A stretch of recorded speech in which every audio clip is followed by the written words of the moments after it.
Good morning, everyone, and thank you for staying for today's congregational meeting. My name is Cindy Neck. I'm a member of our church council as generosity steward. You may say, well, Cindy, you're not the president, and that is true. Our president, Barbara Kirk, is unfortunately feeling ill this morning, and although Jan talked to us about the importance of sharing, Barbara was thoughtful enough to not want to share those germs. So she said even with a mask, she was not fit to be in public. And our vice president and treasurer are both in Florida. So I got drafted, so you're stuck with me to lead the meeting today. So first off, I want to establish a quorum. According to our bylaws, a quorum is 10% of our members. Currently, we have 290 members. Quorum is 29. I think I got that high in my count, so I think we can safely proceed with the meeting. Let me start with an opening prayer. If you would join me in prayer, please. We thank you, God, for this day.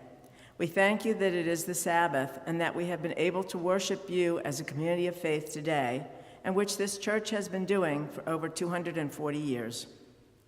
We thank you for those who have gone before us and blessed us with their legacy of faith and service, both in this building and in previous facilities. We pray, God, that you will bless our deliberations today. Guide us in the way you would have us go, which often is not the easy path, but we earnestly seek to do your will and do the right thing that you would have us do. We ask your blessing on our congregation, our pastors, our staff, our lay leaders, and every faithful disciple of UCC. This we ask in Jesus' name, amen. Okay, we'll start off with an update on the strategic plan from Thaddeus Sampson.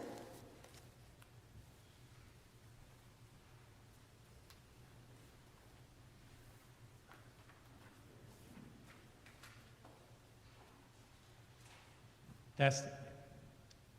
Good morning.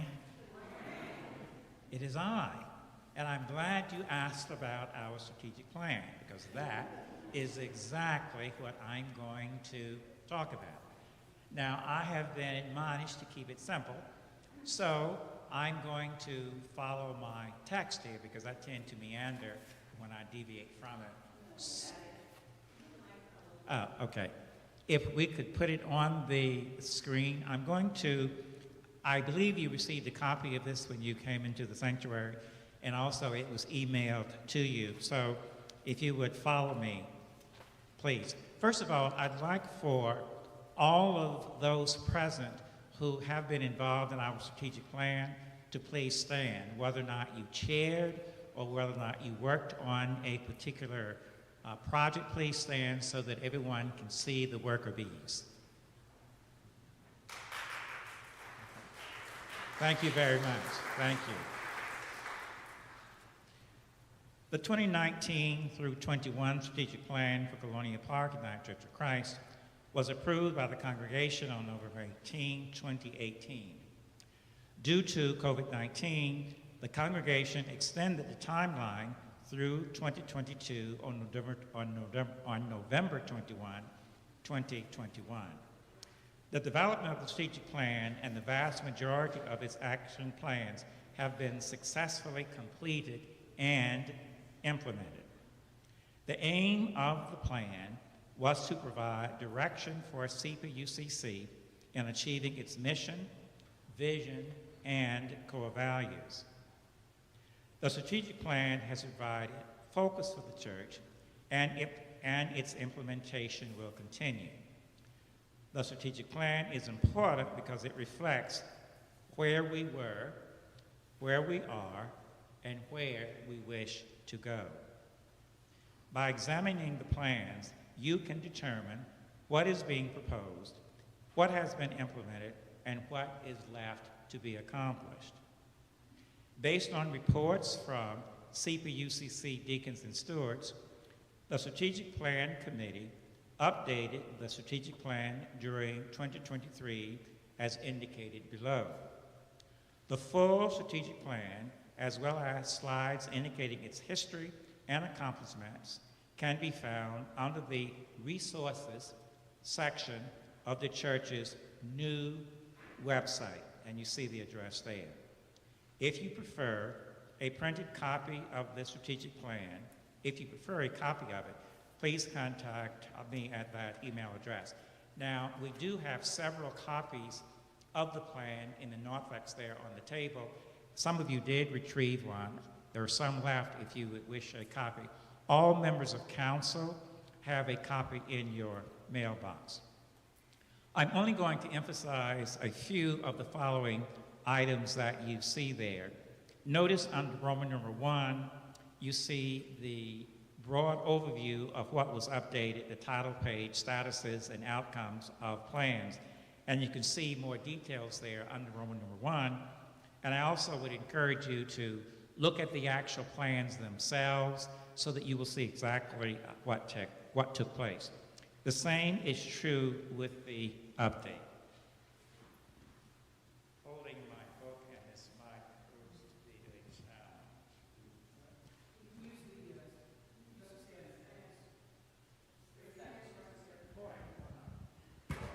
You all are smart people.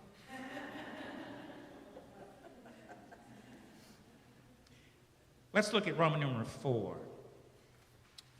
Out of all the action plans that have been implemented, we have some things to be done on only 5 of them.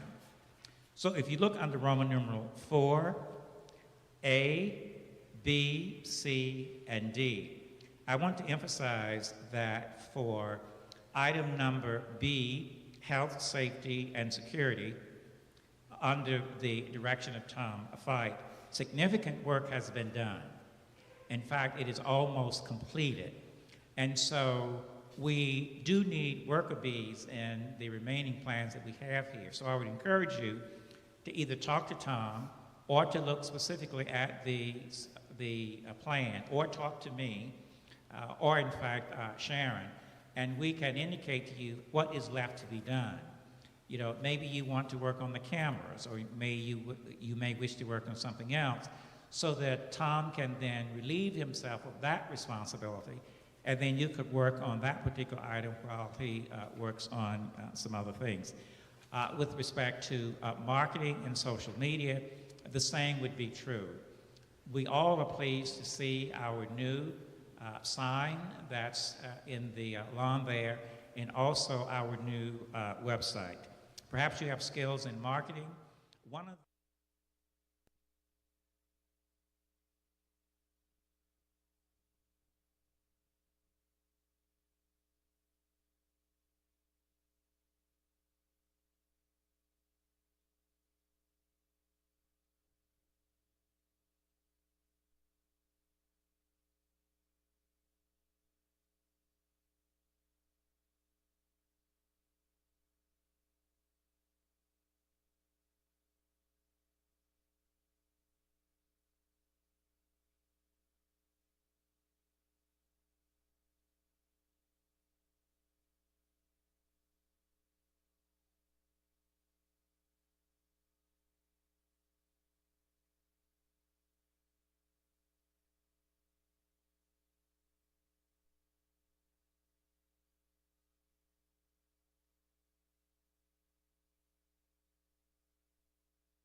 we welcome your feedback regarding this implementation of the action plans, their successes, and suggestions for the future.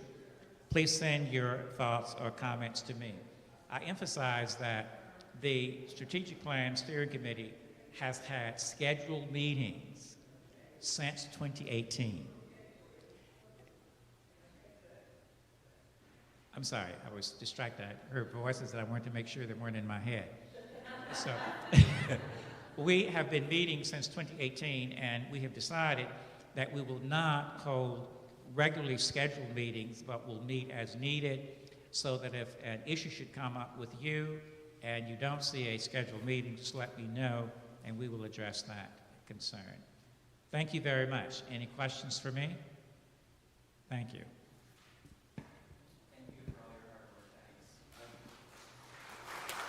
And the steering committee as well. Thank you, Thaddeus. The next item on the agenda is the capital campaign update. Your packet had the most recent financial report, so I won't go into too much detail, but you can see that our pledges were over $482,000, and we've already received approximately $433,000 of that, so there's about $50,000 in pledged funds that are still in process. It is a 3-year campaign. We started in May of '21, so officially the 3 years will be up next spring, so we're doing really well on that. Of course, we did have a lot more projects than we had money for, like in many campaigns.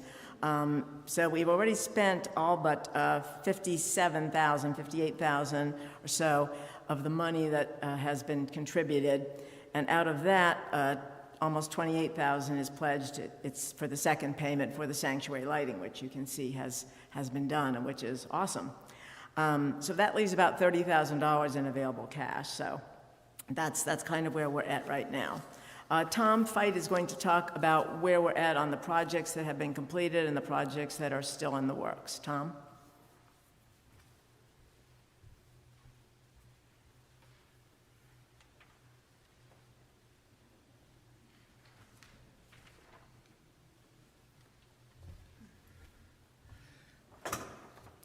Good afternoon. Okay, I'm going to start off with some of the older projects. The masonry repairs will be the first. Last year I reported that there were numerous areas around the church that needed repairs done. All of the masonry work outlined in the strategic plan is now complete. Going forward, we'll need to keep an eye out for new repairs and address those repairs as maintenance items. Feel free to reach out to me if you see something that needs attention. As Thaddeus mentioned, a new digital sign is complete. Stoner Graphics was the company that provided the sign. It turned out to be a more involved project than initially expected, and that was primarily due to zoning and variance requirements and delays. And also there was the unexpected enhanced power requirements that were needed. That said, there have been many positive comments about the sign, so I'm happy about that. I think it's a big improvement over the old track sign and also the plywood banner signage that we were using previously. The next project that's complete is a reseal and restripe of the parking lot. As you know, we had to cut a trench across the parking lot to run power over to the new sign, and once that trench was repaired, we had Daniel B. Craig come out and reseal and restripe the parking lot. They spent a lot of time sealing up cracks that were in the blacktop, and the hope is that that resealing will fend off any need to replace large portions of the blacktop. D.B. Craig did point out that this is something that needs to be a regular maintenance item and will probably need to be done again in about 5 or 7 years. The sanctuary lighting is now complete. There was one lighting fixture that was that was defective out of the box. So that's on order and will be replaced. The company that did the lighting was Spirit Sound and Light. When they return to install that missing light, they intend to provide some additional operational training. The system includes 2 push-button controllers that provide 10 preset lighting scenes. One of the controllers is right here on to the right of the entry doors, and the other is up in the balcony on the media table. Mm-hmm.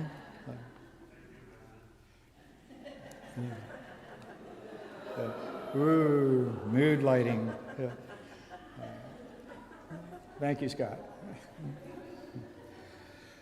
Moving on to the window replacements. As I mentioned last year, all of the window replacements were complete for phases 4, 5, and 6, except for the windows in the old pastor's office. I'm happy to say that after 8 months of waiting for the windows to arrive, those 3 windows have finally been replaced. Next project is the stormwater drain field repair project, which turned into the drain field repair, gutter and downspout repair, and roof repair project. The companies that were involved in that were Leck Brothers, Wizard Drain Cleaning, and Hauk Company. Between those three companies, we had 2 underground cleanouts installed. We had much of the underground drain pipes jetted and cleaned out. Many of the defective downspouts were removed, cleaned, and repaired. We also had leaf guard installed on the gutters that were most likely to have leaves raining down on them. The hope is that these repairs and the leaf guard will prevent any more backup of the system, and we'll need to check that yearly and consider having the drain pipes jetted about every 3 to 5 years. One of the earlier projects that is complete was the hot water heater replacement. We had B&W come out and replace the 2 15-year-old hot water heaters that were in the kitchen. And while that work was being done, we also had them replace or install a hot water circulating pump to provide faster hot water into the bathrooms. Another early project was the installation of an additional swing set, and that includes an infant swing and ADA compliant swing. We used our granddaughter as a test subject on that. It panned out okay. So, the next project is the ADA bathroom. As an alternative to jackhammering the floor and installing all new plumbing into the nurse's office and converting that into an ADA bathroom, which would have been a very expensive thing to take on. Instead, we decided to make ADA compliant changes or upgrades in the 2 hallway bathrooms. And that included grab bars, easy to use faucets, new seats, and ADA signage on the doors. Moving on to a security camera system, we did receive a quote from Higher Information Group for the installation of 6 outdoor security cameras and a digital video recorder. The cost for that is approximately $13,000.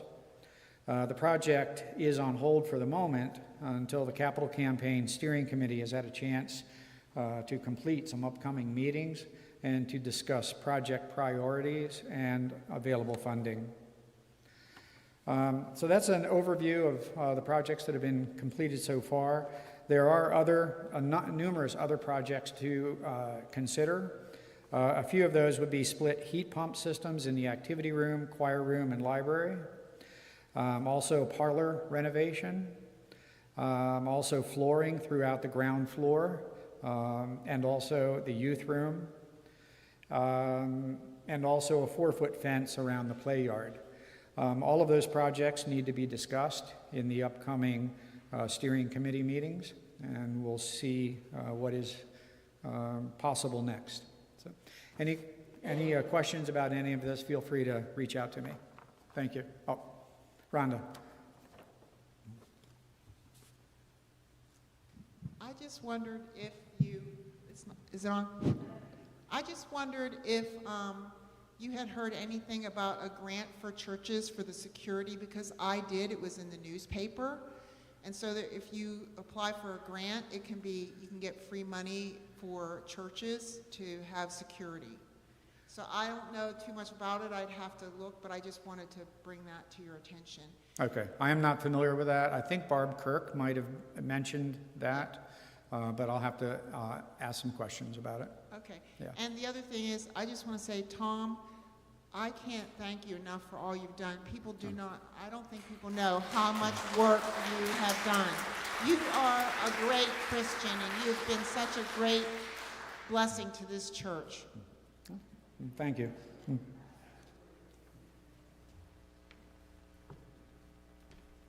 Yeah, I wanted to echo what Rhonda said. Tom and his team have just been amazing in all the things they've accomplished over the past years. And you're only hearing the capital campaign projects. There's other projects too. So Tom is a very, very busy man. Okay, Pastor Scott is going to talk to us about the status of our pipe organ. Oh, goody, I get to talk about the hardest thing. So, for many years in the church, we've talked off and on about the state of the pipe organ. Many of you will remember when significant restoration work was done to the organ chests. That was over 25 years ago, believe it or not. So it's been a while. At that time, we had the pneumatics that control each little individual pipe. There are over 1,100 of them. Those all had to be redone. Unfortunately, the vast majority of the organ, the pipes, the console, which controls everything, the shutters that control volume, none of that has ever been touched or redone. And so, that's full of pneumatics and teeny tiny little pieces of leather. Honestly, it's a testament to the instrument's quality and I think a little bit of divine provision that parts of it are still playing. But it is really starting to be worse for wear. I play it every week, so I know what to avoid and make it still sound good. But it is a very complex instrument.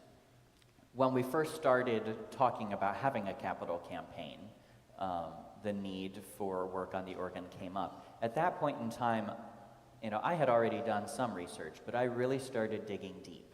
I reached out to several different organ rebuilding firms. I met with colleagues. I went around the central Pennsylvania region playing different instruments. And some of those were very high quality digital instruments. For a time, I was considering promoting that we just go with a high quality digital instrument. It would sound very nice. It's important to remember that a digital organ, like anything digital, is a computer. So it has a very limited lifespan. At most you'll get 30, maybe 35, 40 years out of it, at which point you have to buy another one.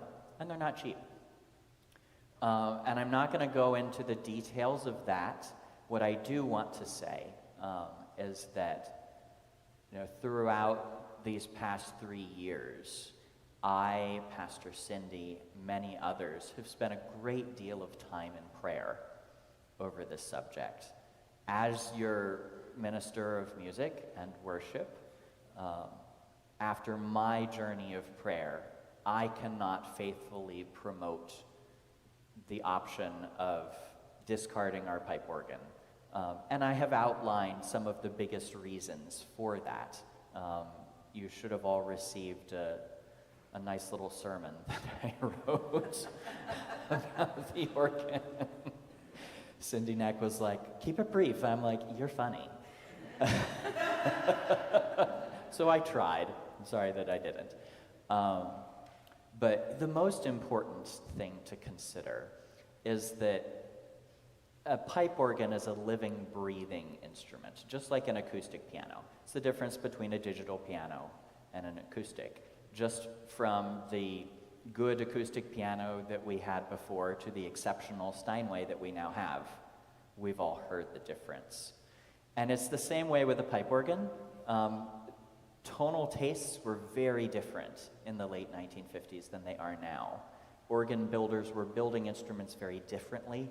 They preferred a bright, very strident sound in a space of these acoustics. That's never really worked very well.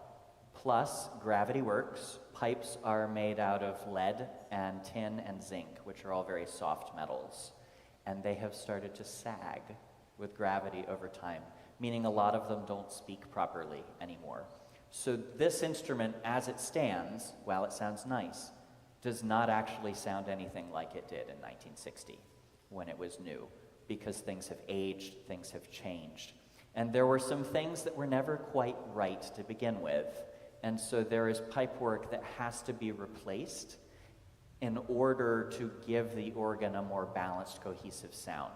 So it's warmer, more supportive to congregational singing, and not so screechy and strident, which it can really be at times. So it's not an effort to make the organ bigger or to make it any louder. Goodness knows we don't need that. Some of you remind me that I like to play loud on a regular basis.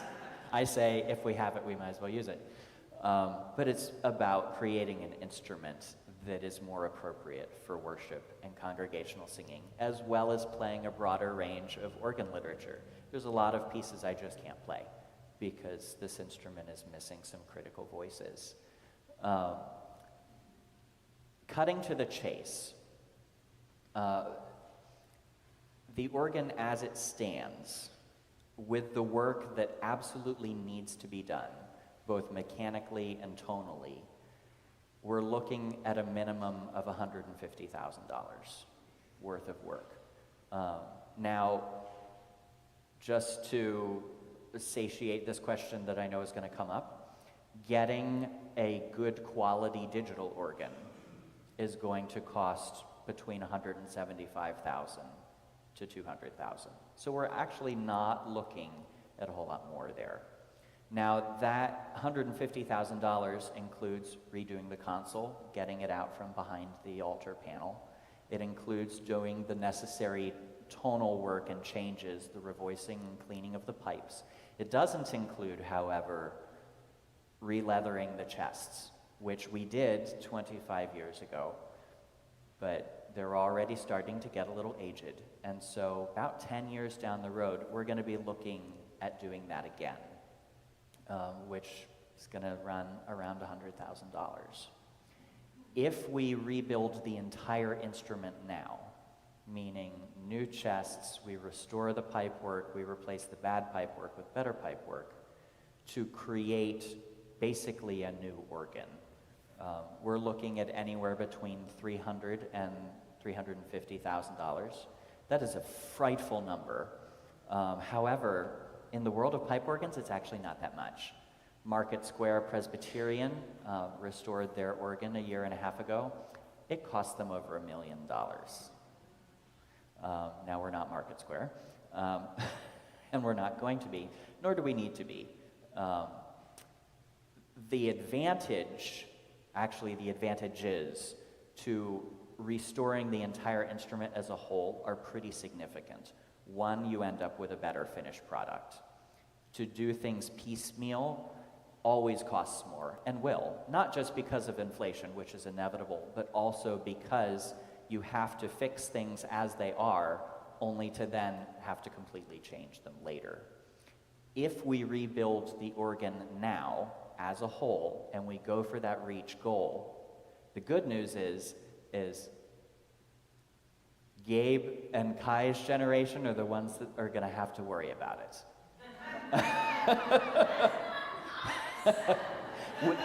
We will not have to worry about it again within most of our lifetimes, because it will be quality work. It will have a functional lifespan of at least 30 years before anything significant really needs to start happening again.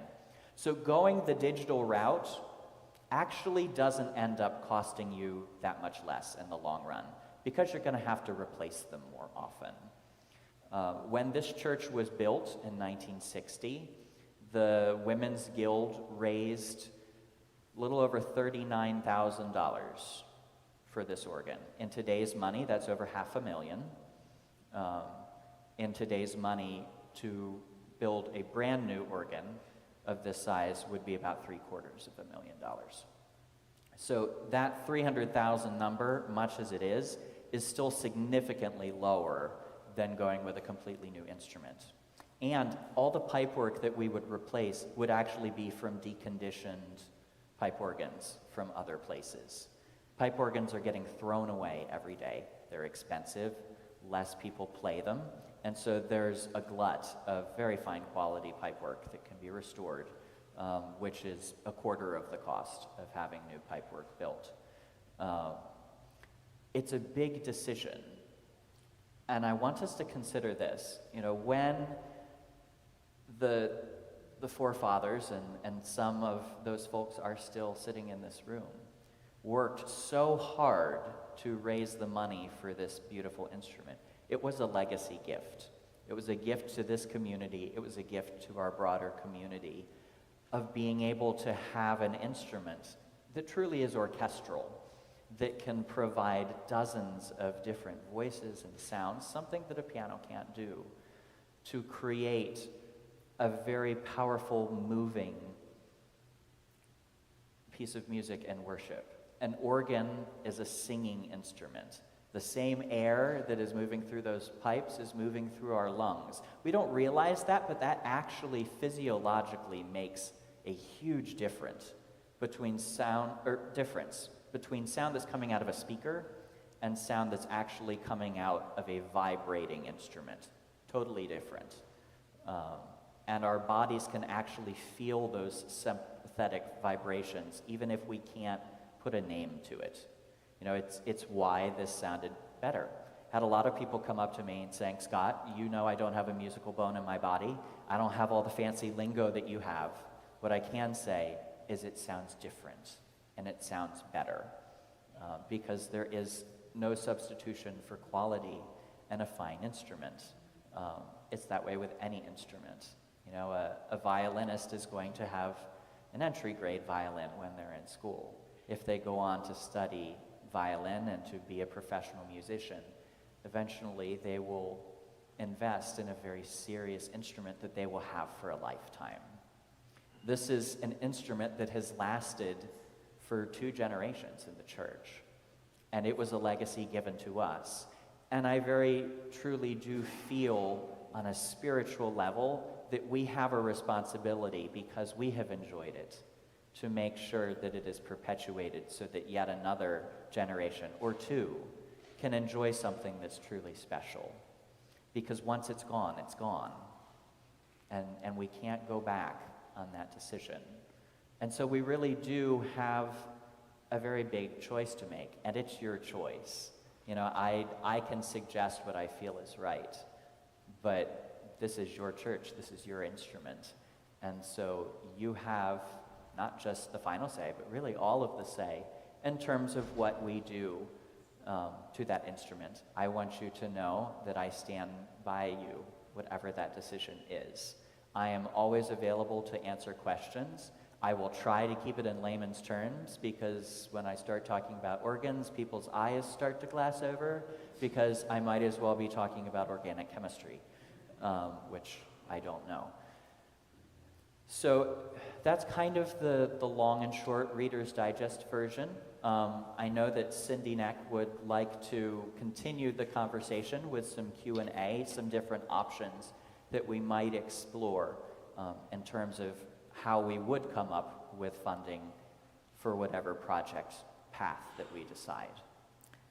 I'll stay up here in case there are questions. So I think the first question to consider, and this has been going on for a long time, we've been talking about needed work on the organ for really several years, and Pastor Scott has patiently waited while everything else is being done. That being said, it's a very big decision. We're talking about raising a minimum of $150,000 and possibly up to $350,000, and of course the longer we wait, the more the estimate goes up. We might be able to do that through a capital campaign. We might be able to do that by borrowing from ourselves from the General Endowment Fund. In either case, the first question I want to ask, and maybe the only question, is, are we prepared to make this decision today, or would you prefer to have a special congregational meeting early next year, probably January, to make a decision about the future of our organ? If we want to make it today, then we'll talk about the options a little bit more. If you feel you need more time and would like to push that back, I don't think we can wait till next summer for a congregational meeting. I don't think we should wait till next year's congregational meeting. So if we don't want to decide this today, then I think we should do it in January. So I wasn't planning to vote on this, but I would like to get a consensus if we can. Sue, you'd like to speak on this? This is just my personal opinion. Get close to the mic, Sue. Yeah. Okay. This is my personal opinion. Music, I think, is a very important part of worship. And I think it's a lot of money. But I think it is an advantage for us to have it fully restored. I mean, I'm not sure how we would raise the money, but I mean, I know at home, and maybe some of you have realized this too, when you're doing a project, a home improvement project, if you do it piecemeal, it becomes a big pain, and really, in the end, you should have just done it the right way the first time. So that is just my personal opinion. I think it is an advantage to the church to have the pipe organ. I think anybody, I don't want Scott to go away. I'm not, but if we would ever need another minister of music, I think the pipe organ would be an advantage. I do. And so, but like I said, that is just my personal opinion. So I'm prepared to make a decision today, but I don't know how anyone else feels, and I'm not sure where the money's going to come from, but that could be discussed. And I do think it probably needs to be addressed sooner rather than later because of the rising cost. It's just going to get more expensive. Right. So that's just my thought. Okay. So Thank you, Sue. we do have a daughter who is a music educator, so I am a little, influenced by this. Yes. Okay. Thanks. Okay, well, let me go back to that question. Do we feel comfortable deciding this today? Let me see some nods or some no's. I see some nods, I see some no's. Mostly I see nothing. Should we do a show of hands? I'm sorry, what? Should we do a formal show of hands? I suppose we should probably do a show of hands. Okay. Okay, Liz has a question. Can you go to one of the mics? Mike, Liz. People on the speaker, You're loud, but you're not online that loud. can't hear you. I'm wondering if we can vote on whether we want to definitely do something about the organ and then decide in January what the best way to get the money is? Well, I Because think... that's an issue. Okay.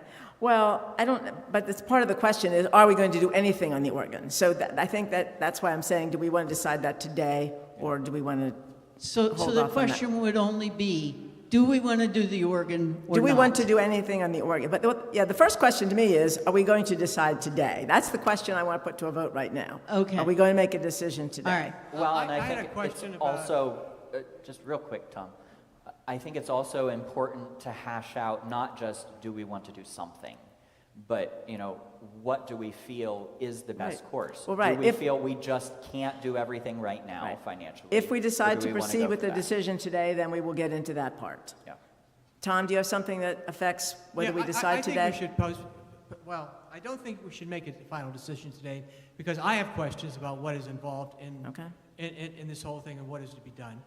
And I bet there's a lot of people who could not attend today who may also have an opinion about this. Okay. It's sort of sprung on us that we're going to make a decision today, and I think if it's do it in January as soon as possible, or whatever the requirement would be, 2 weeks.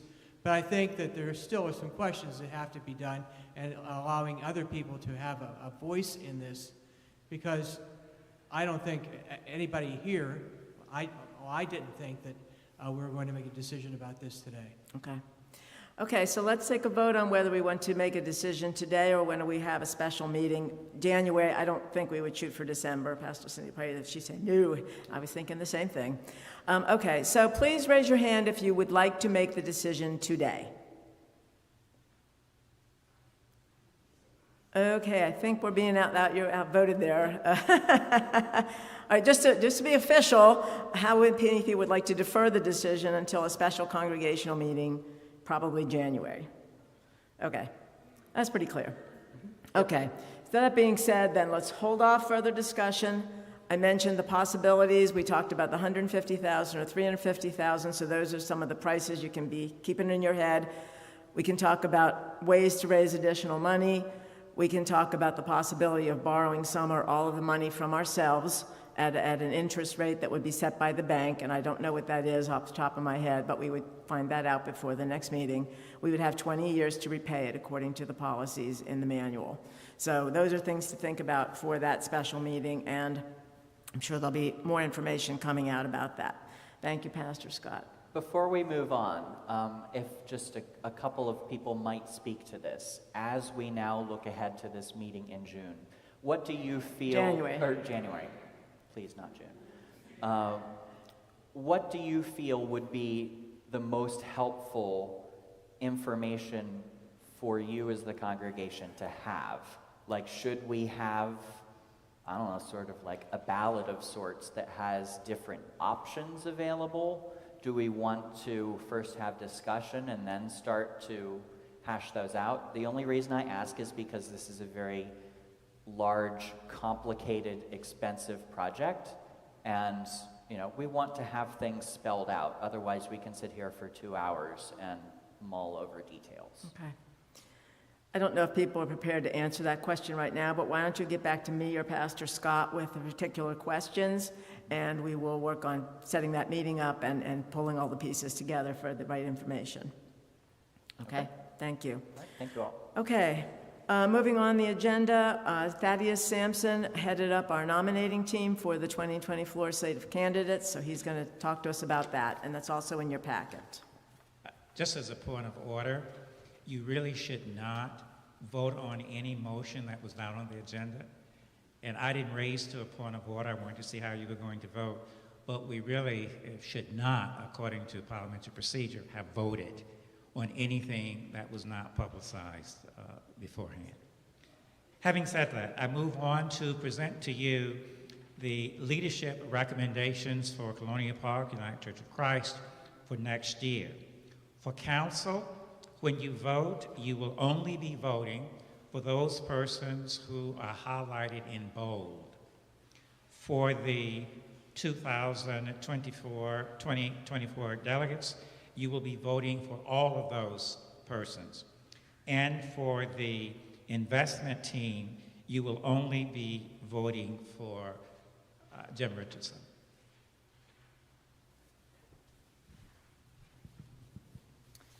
Thank you, Thaddeus, for working to assemble, and your team for working to assemble this slate. So I will make a motion that we approve the leadership team for Colonial Park United Church of Christ for 2024 as presented. Is there a second? Second. Jess Nupinen, thank you. Any questions or comments? Otherwise, all in favor, please say aye. Aye. All opposed? No. Ha ha.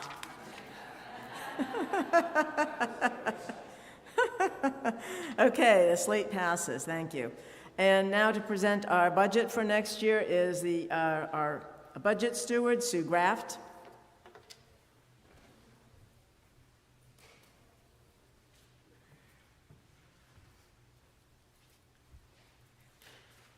Good morning. This is the first time for me to serve on council as the budget steward, and I was very grateful to have a knowledgeable action team to serve with me.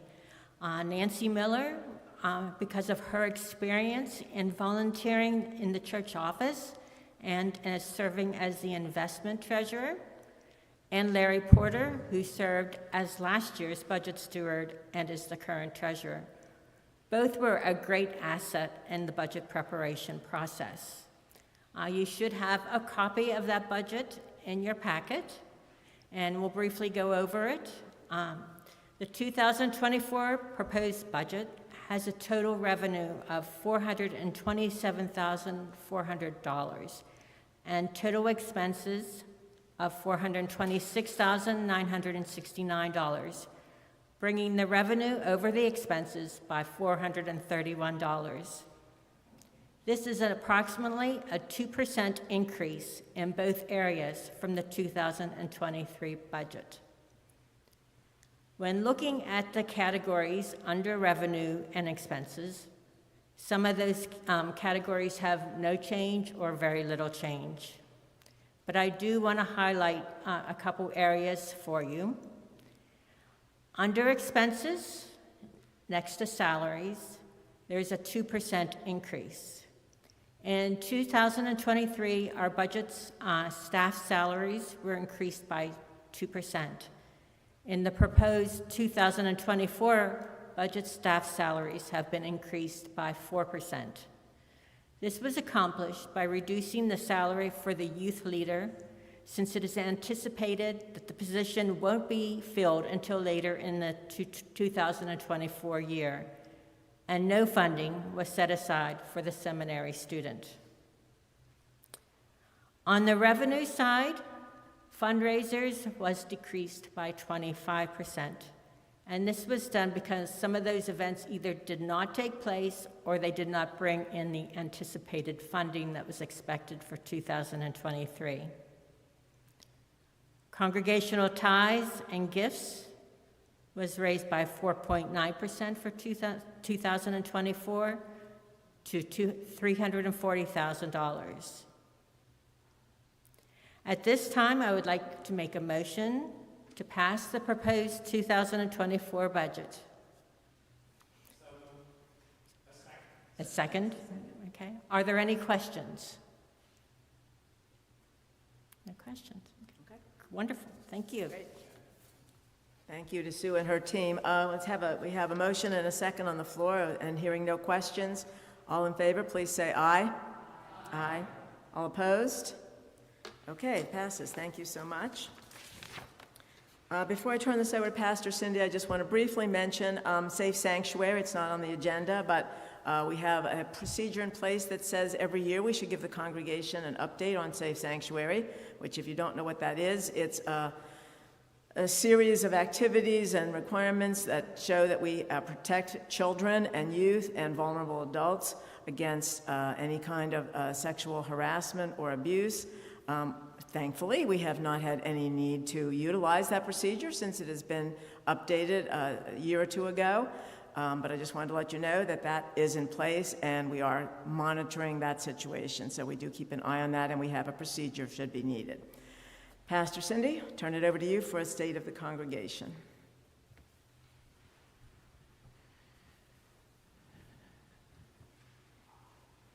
I asked if I could give a State of the Union address, and evidently that's different. And you've already heard too much from me already today, so I'm going to try and do my best to keep it short.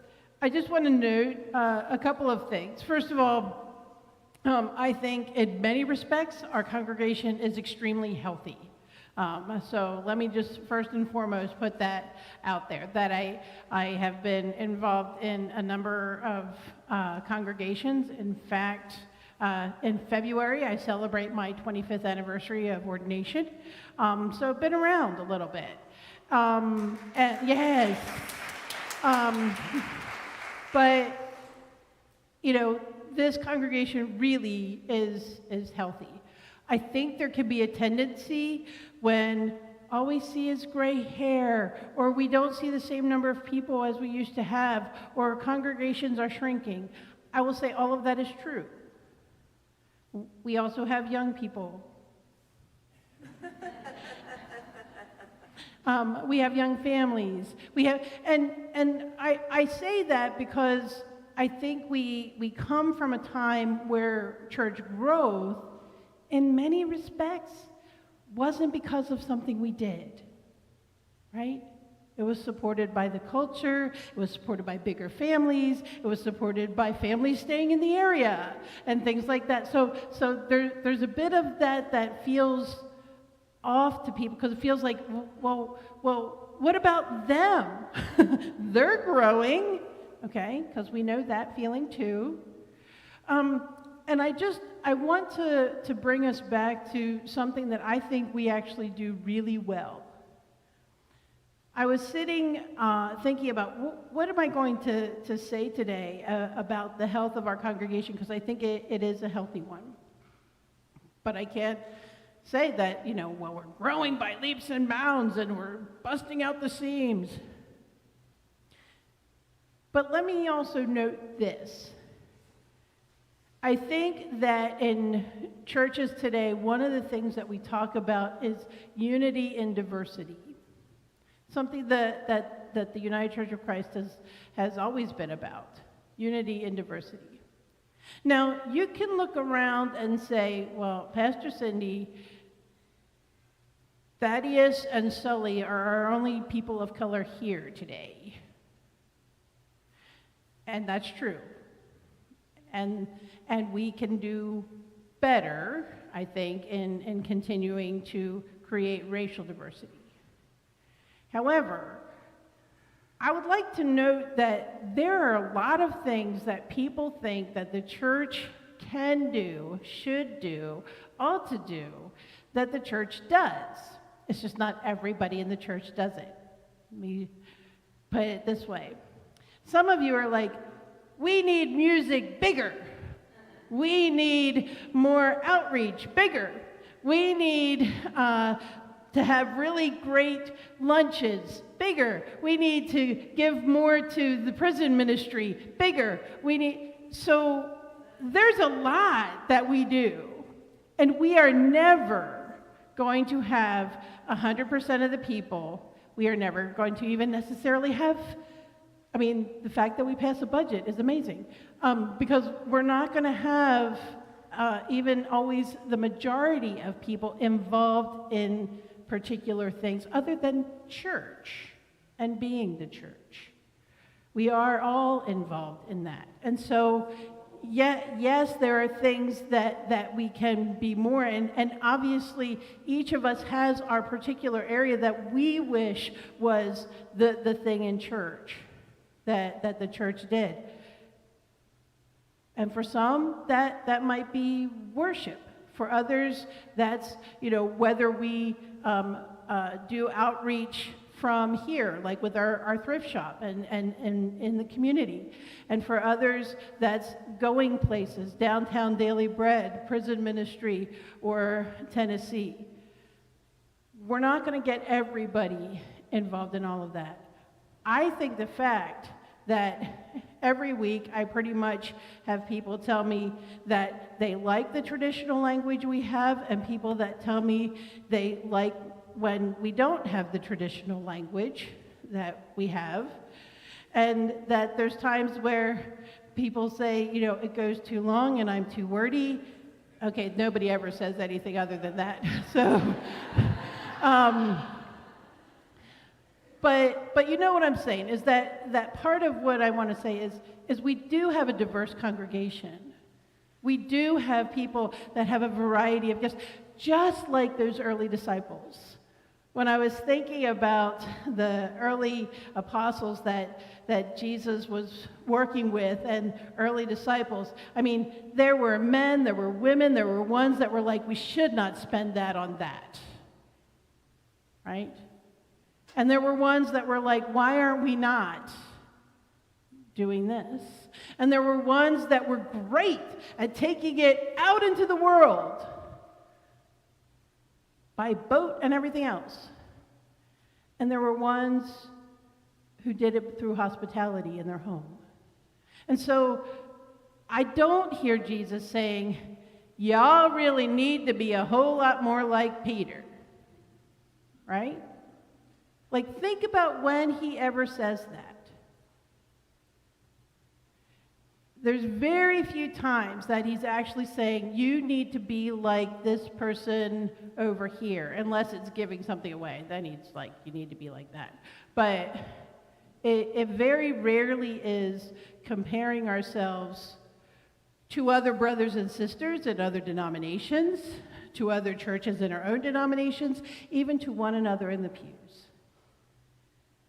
I think one of the best things we can hope for is to continue our unity and diversity by doing all that we do, by people being invested in the areas that they feel really emulate the church, where they can share their gifts that they bring. But, and yes, I'm going to continue to ask for volunteers, because you all know that we need volunteers everywhere, because we're a volunteer organization for the most part. Thank you for the increase in salary, by the way. But, we really are a pretty amazing place. I always think that there's work that we can do, but I don't think the question is, how do we increase? I think it really is, can we continue to be about our mission of sharing the love of God in the world? Can we continue to trust God to show up? And can we continue to say yes when we feel called? I think those are the things that we need to continue to focus on, is living out our faith and being more concerned about, how do I do that well? How do you do that well? Then, well, did you see over here? Maybe they have the magic answer. Did you see over there? Maybe they're doing it right. I think there's a whole lot of other pieces that we can take into account of what we are doing well and how we can measure that. So that's all I have to say. Thank you for all that you are. Thank you for being who you are. Thank you for being the love of God in this world. Let us close with a word of prayer. God, we give you thanks for this time to gather as a body, this time to make decisions, this time to thank our leadership and to once again look to how do we do this in the new year. I thank you for each one because we are all individual members of this body, and yes, individual, and yet you knit us together. You bring us together with all of our differences as you did long, long ago. You continue to work with us, continue to guide us, help us to work with one another, to be kind, to treat others as we want to be treated, to not be about judgment, but to be about joy and living our lives out of the love that you have showed to us, that we can live generously, but that we can live gratefully. And that will bring others along and say, there's something different. I trust that you will make that happen as long as we continue to say yes. Bless each one as they go from this place, that they may be filled with your spirit and your grace, that they may know that they are loved and beloved, and that they will also be able to shine your light in this world. We pray all of this in your many names and in the name of Jesus the Christ, whom we follow. Amen. Thank you, everybody. And I think that's the meeting. Thank you. Adjourned.